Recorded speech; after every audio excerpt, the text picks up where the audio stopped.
everybody, welcome back to our channel. It is just me again today. I am going to be giving you guys a little bit of an overview of what the Disney Professional Internship application process was like for me, and just some tips that I have to kind of get you through the waiting game if you are interested in applying for professional internships in the future.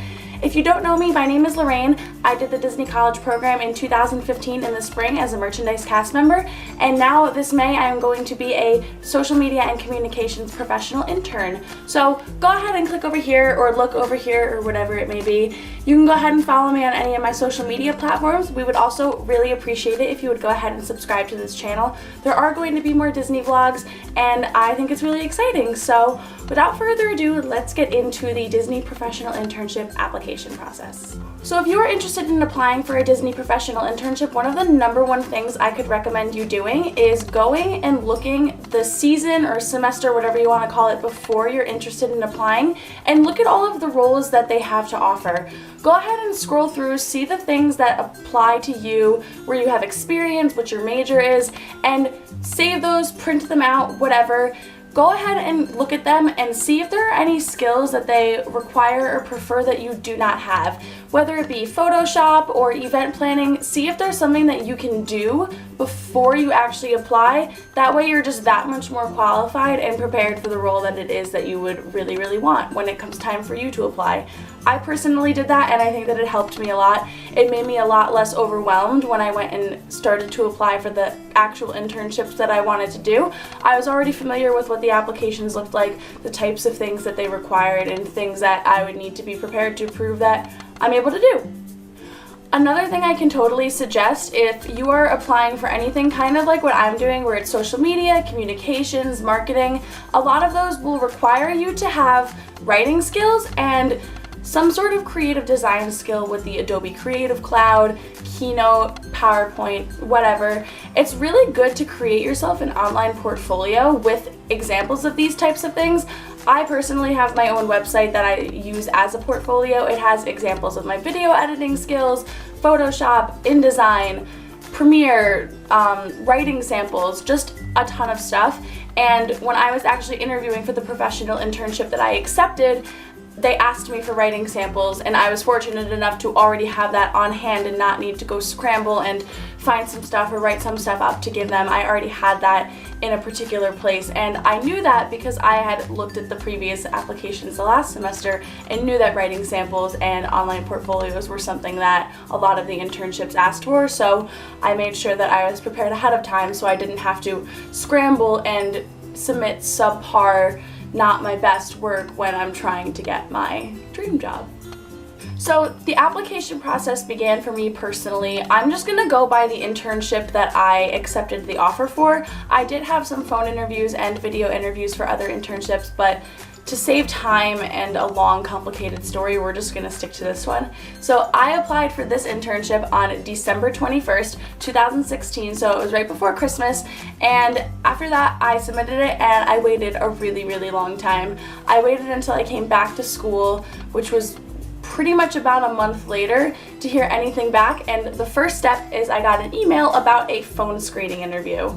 A phone screen is really general. Sometimes they count for multiple roles, sometimes they don't, because I had 2 separate phone screens for 2 different positions, and this one phone screen that I had, the first one, gave me 2 video interviews for 2 separate positions. So it's kind of complicated. I think it depends just on the department that you're applying with, but the phone screen is a general get to know you, get to know a little bit about your experience and what's on your resume, and see if you are fit to move forward in the process. So my phone screen was only about 15-20 minutes at most. It's different than the college program, but it's basically just trying to get to know you a little bit more and see the side of you that's not on the paper resume and the paper cover letter, which, by the way, no matter what anybody says that recruiters don't read cover letters, write one, and write a different one for each position you apply for.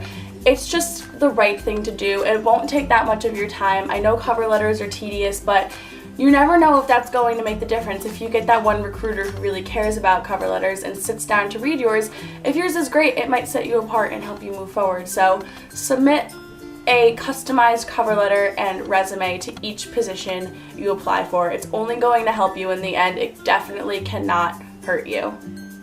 Once I started applying for a ton of different internships, I definitely wanted to stay organized, and my computer at the beginning of the semester crashed and I got a new one. So in fear of that now every day of my life, I decided to print off the descriptions for every role that I applied for.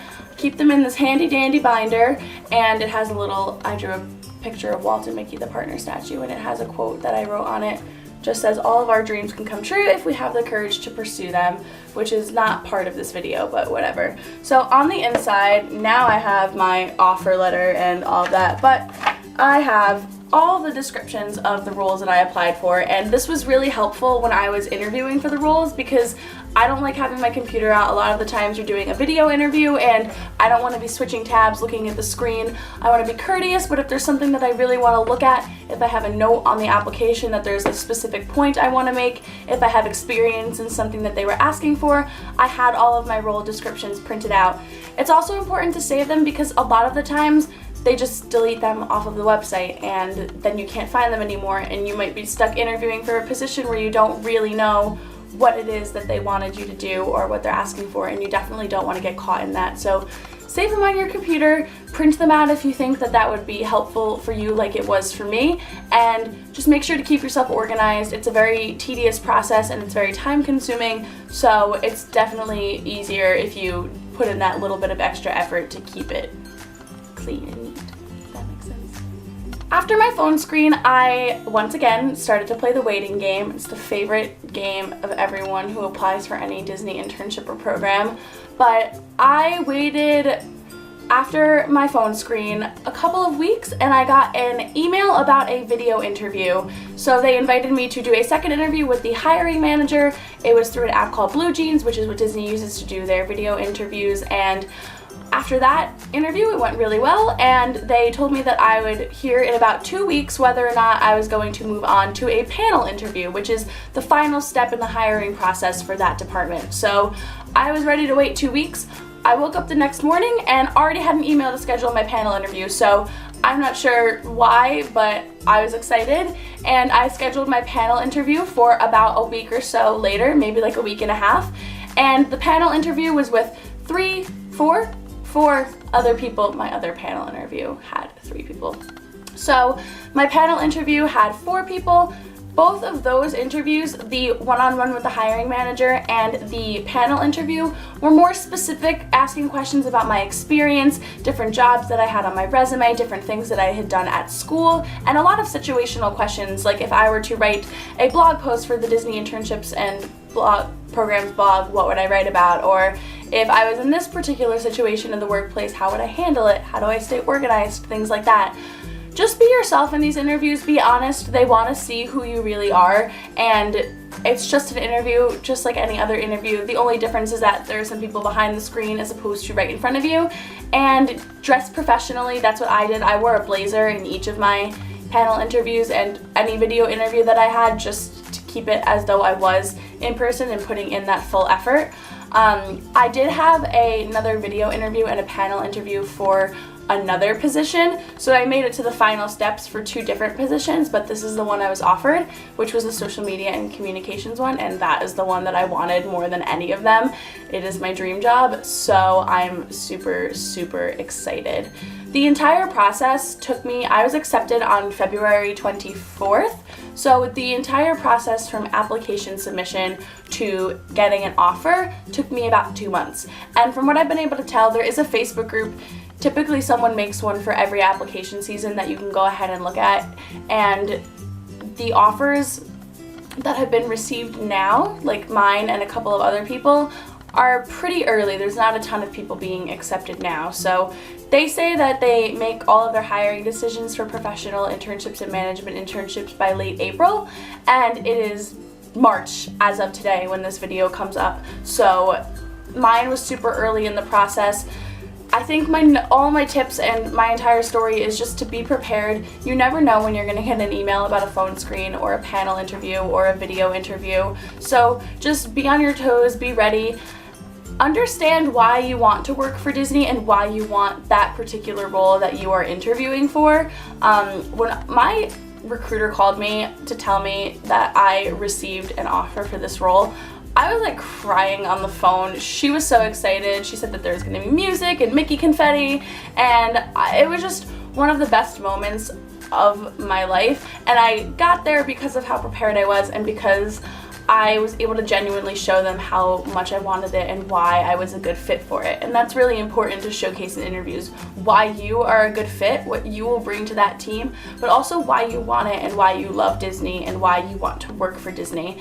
And that doesn't mean totally fangirl out on how big of a Disney fan you are and how much you love Walt Disney World or Disneyland or whatever it may be, but just show why you care about the culture of the company, what you think it will bring to your future, and why you think you are a good fit to be on that particular team doing that particular role.